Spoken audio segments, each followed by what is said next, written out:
Então vamos lá. Eu queria só fazer uma correção aqui.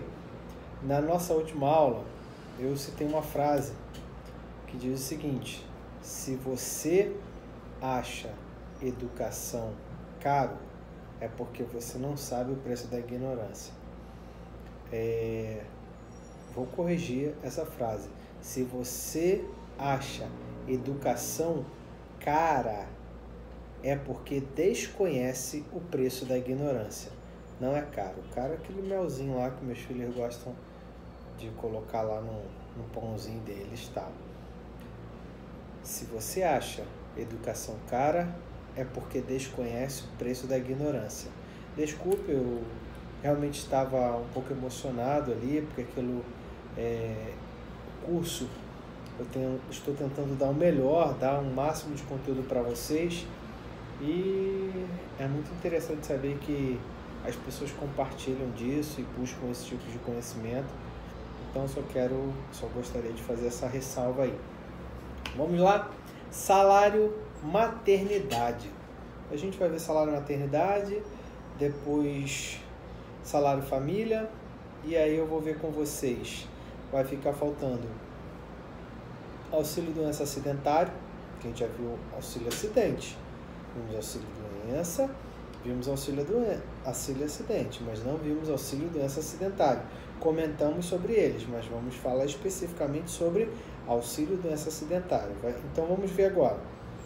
Salário maternidade, salário família, auxílio doença acidentário, auxílio reclusão e pensão por morte. E aí terminamos essa etapa de benefícios. Eu vou colocar aqui como bônus para vocês uma aula falando sobre prescrição e decadência em matéria previdenciária, e depois eu vou dar uma dica para vocês aí relacionado à postulação, né, do processo para ajuizamento da ação. Vou dar um modelinho de procuração para vocês advogados, modelinho também de contrato de honorários, declaração de residência, declaração de IPO, e todos os modelos de petições também está aí como bônus para vocês, de todas as principais ações previdenciárias. Claro que a gente vai debater um pouco isso daí em grupos e tudo mais. Tá legal? Vamos lá. Salário maternidade, esse é bem rapidinho, tá? E depois salário família também é bem rapidinho. Vamos lá. Fundamentação do salário maternidade, gente. Maternidade. Salário maternidade. Vamos lá. Artigo 201 da Constituição, inciso 2º. A gente viu, artigo 201 caput A, Previdência Social se organizará sob forma de regime geral de Previdência Social.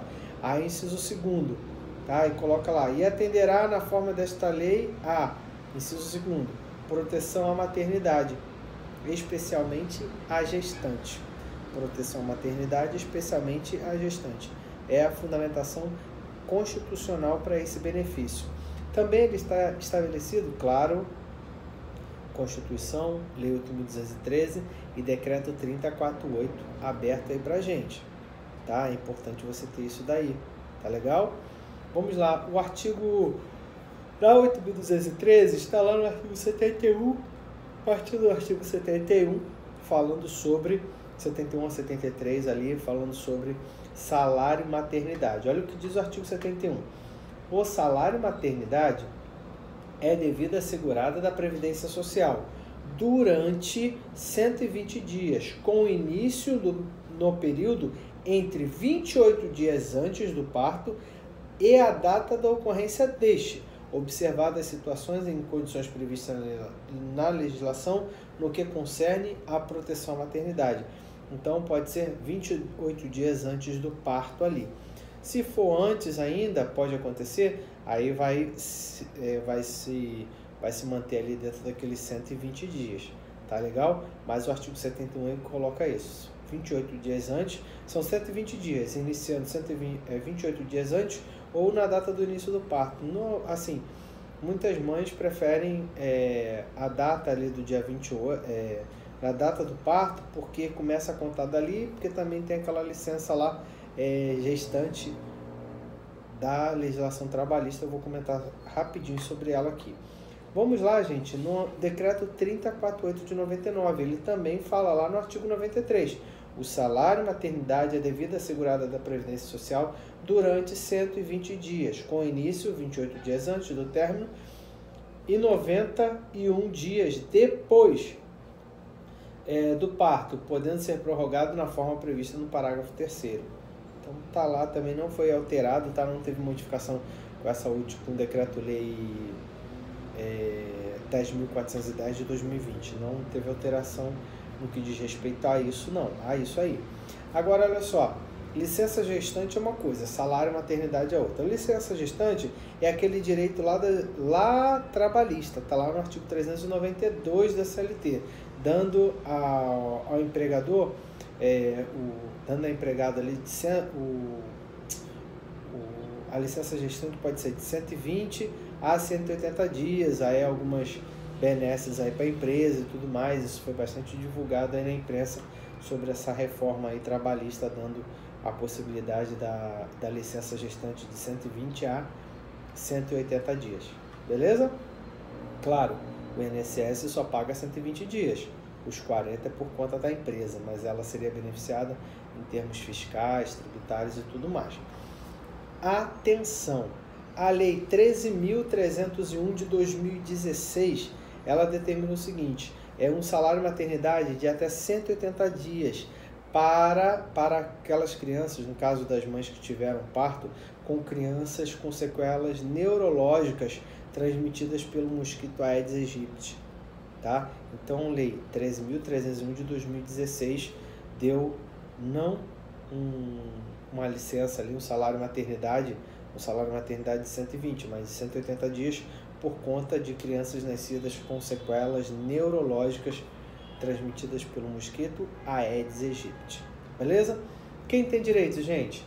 Qualquer segurado ou segurada. Qualquer segurada ou segurado. E vamos ver. Giovanni, mas não é maternidade, não é salário maternidade? Vamos lá. Mãe é quem cria, não é verdade? Mas vamos lá.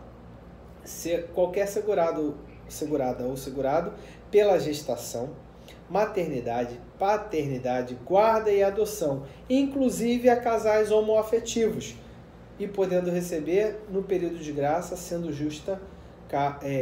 dispensada na justa causa ou não a sua dispensa. Algumas coisas aqui, vamos lá, que eu queria colocar para vocês. Quem tem direito? Segurado ou segurada. Pensa o seguinte, um casal homossexual, homens, eles adotam uma criança. Um deles terá direito a 120 dias de salário maternidade. É isso aí. Tranquilo. Isso é tranquilo. Guarda para adoção. Outra questão, gente. A mãe pode vir a falecer. E aí? Vai ter direito. O pai vai ter direito a 120 dias calculados sobre o salário de contribuição da mãe que faleceu. Entendeu? Duas mães homossexuais também, casal homoafetivo, duas mães, uma mãe escolhe quem vai querer o salário de maternidade, dois homens, um dos dois aí escolhe quem vai entrar no salário de maternidade, certo? E aí a outra questão, vamos lá, olha só o que acontecia demais, a moça estava lá trabalhando, a jovem mulher estava lá, a mulher estava trabalhando, tá? E aí descobre-se que ela está grávida. O que o empregador faz? Antes mesmo dela iniciar o processo lá ou de aparecer a barriga, manda ela embora. Fala, tá com suspeita? Vai embora. Manda ela embora. E aí, claro, ela pode entrar na justiça, tal, para buscar esse direito, papapá. Só que a criança está nascendo, aquilo ali não para. Então, o que foi colocado pelo judiciário? Falou, olha só, se ela foi dispensada e está grávida, ela está dentro do período de graça de 12 meses. Então, dentro desse período de graça, ela pode requerer o auxílio o salário maternidade. Ela vai receber o salário maternidade.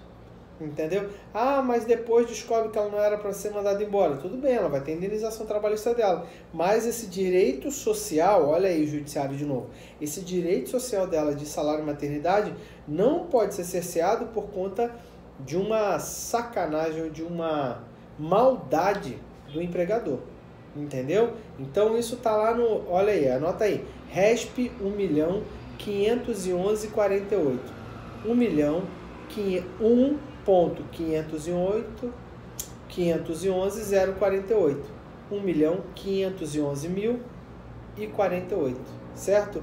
RESP 1.511.048. Esse RESP colocou essa questão do fato dela estar já demitida. Ah, mas ela foi demitida por justa causa ou sem justa causa? Não quero nem saber, eu vou garantir a proteção social a essa segurada e ela vai receber, entendeu? Porque se ela foi demitida com justa causa, não teria direito, mas sabe como é que é, né? Vão inventar uma justa causa para mandar ela embora. Então, diante dessa situação, a proteção social que deve se buscar ali é a proteção da mãe. Então, o judiciário falou, olha, dane-se se foi por justa causa ou sem justa causa.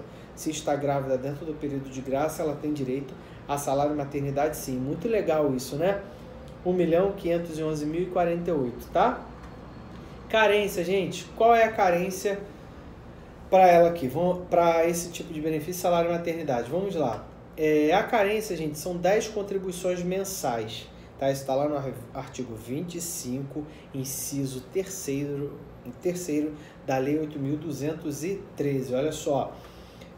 Somente para a carência somente para contribuinte individual e facultativo. Claro, gente, quem está empregado já não tem essa carência. E para esses, contribuinte individual e segurado facultativo, são 10 contribuições. E se o parto for antecipado, a redução da carência é na mesma proporção.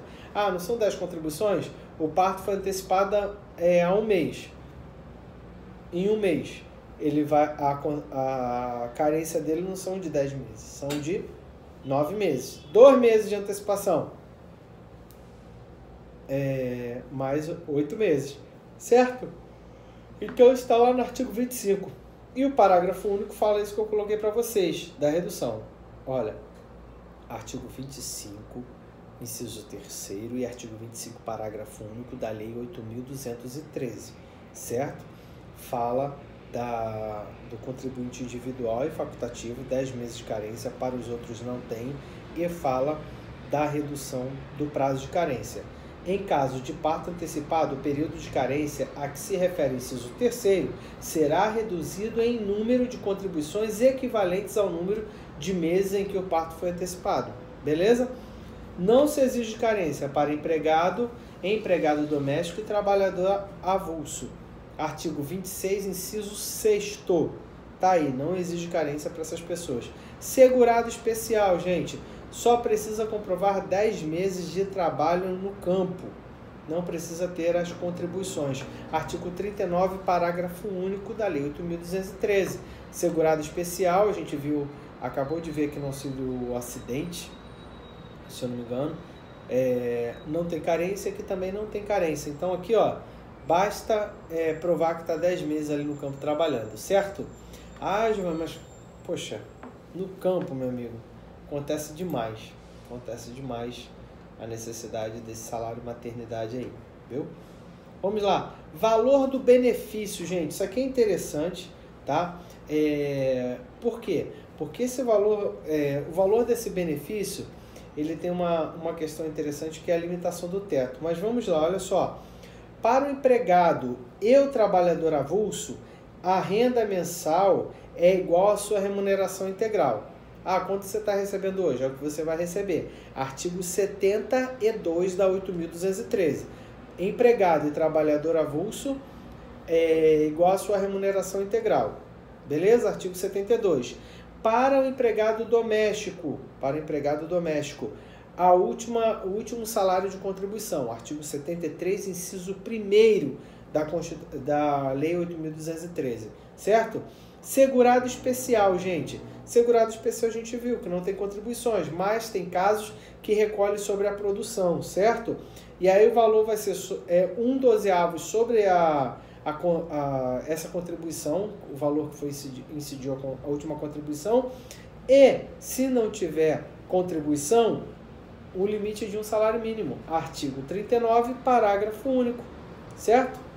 Agora, contribuinte individual e segurado facultativo, e entrou mais um aí pela mini reforma da Previdência de 2019.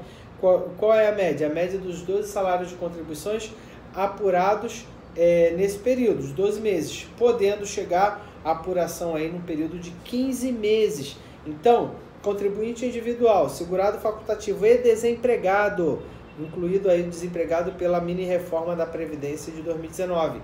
Não é a emenda constitucional, é a 13.862, se eu não me engano. Incluídos por essa mini reforma. Então, o contribuinte individual, segurado facultativo e o desempregado, incluído pela mini reforma da Previdência, seriam aí a média dos últimos 12 meses de contribuição, limitados a 15 meses, uma média de 15 meses de contribuição. Salário e maternidade, gente, não se limita ao teto. É o único que pode ser acima do teto. Pensa o seguinte, uma mulher executiva, tá? E ela ganha 20 mil reais por mês. E aí ela fica grávida. Ela vai receber um salário de maternidade de R$6.101. Você tá me entendendo? E qual é a questão? É que a legislação fala que o INSS só pagaria até o teto e a diferença seria para a empresa. Tá bom, eu pago a primeira vez, mas você acha que essa empresa vai contratar mais mulher? Você está entendendo o problema?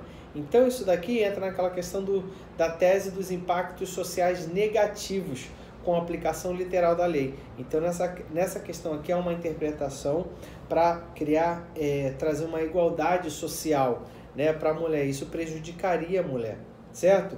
Então esses aspectos sociais negativos dessa lei têm que ser interpretados de uma forma mais constitucional e equitativa possível. E o que aconteceu? Olha, a INSS, você vai cobrir tudo. Se ela ganha 20 mil reais, você vai cobrir 20 mil reais. Mas se ela ganha 100 mil, aí não, a gente vai fazer o seguinte, você vai cobrir até o teto do serviço público. Hoje está em 42 mil, 41 mil reais.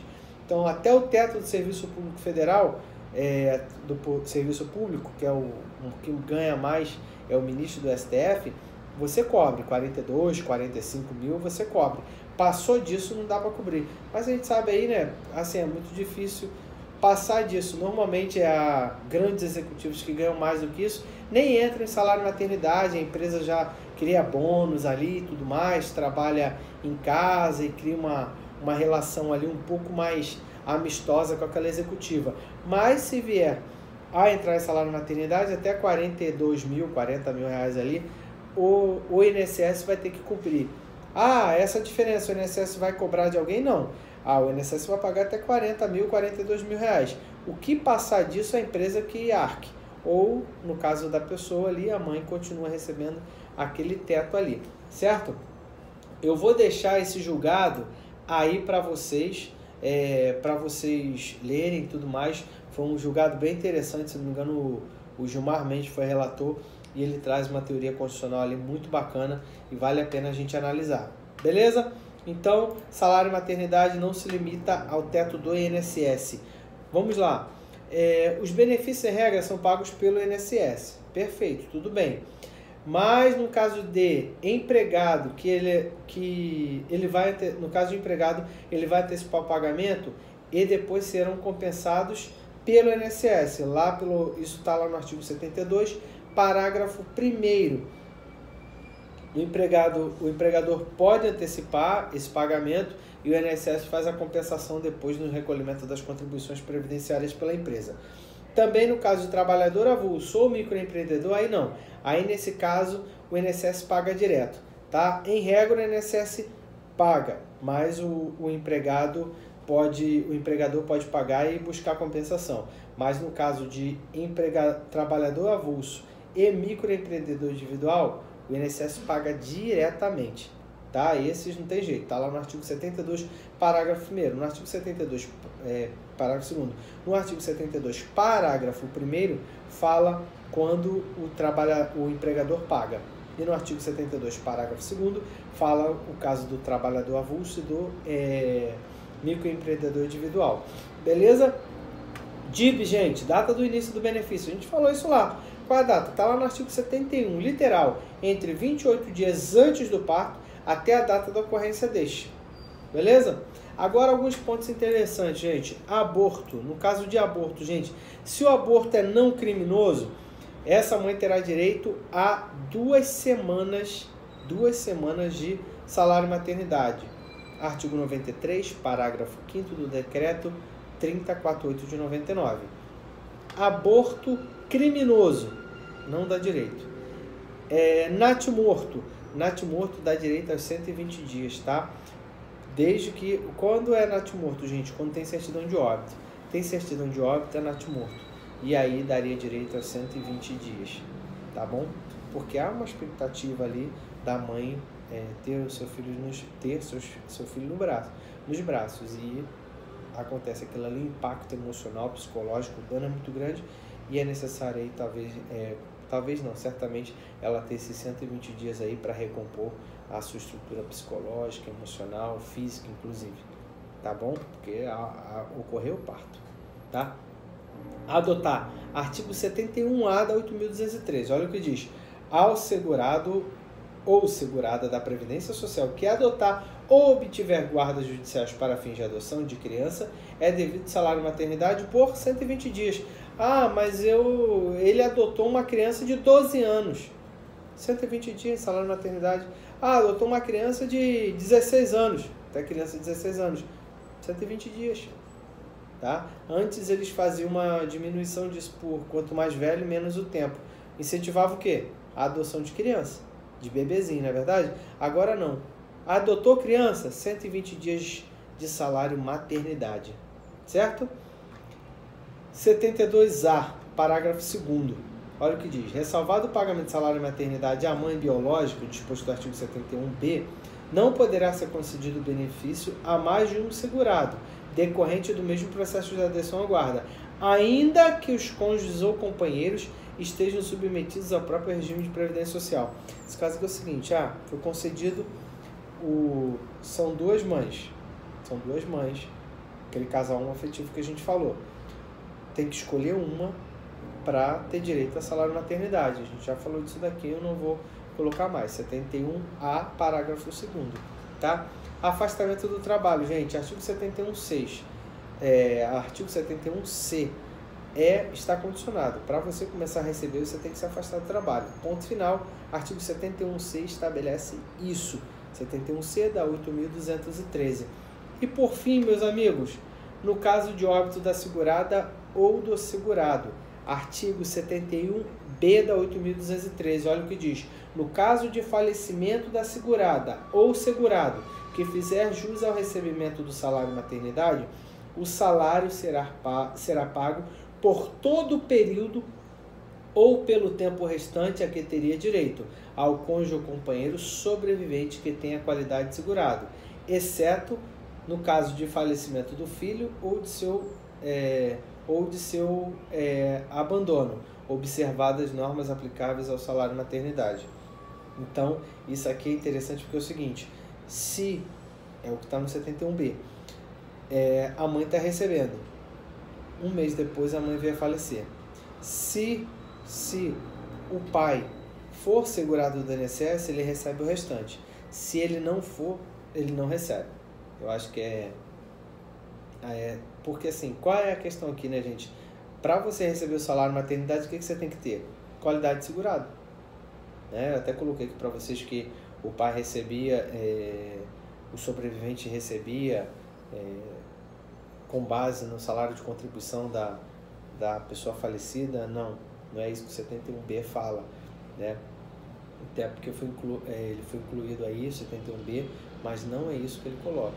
Se o sobrevivente for segurado do INSS, ele recebe. Se ele não for, acaba, cessa. É isso que está colocado. Espero ter te esclarecido. Vamos colocando aqui as dúvidas, os comentários, para a gente não deixar dúvidas com relação ao salário maternidade. Acredito que a gente tenha visto tudo, esgotado o tema. Um grande abraço e até nossa próxima aula. Tchau!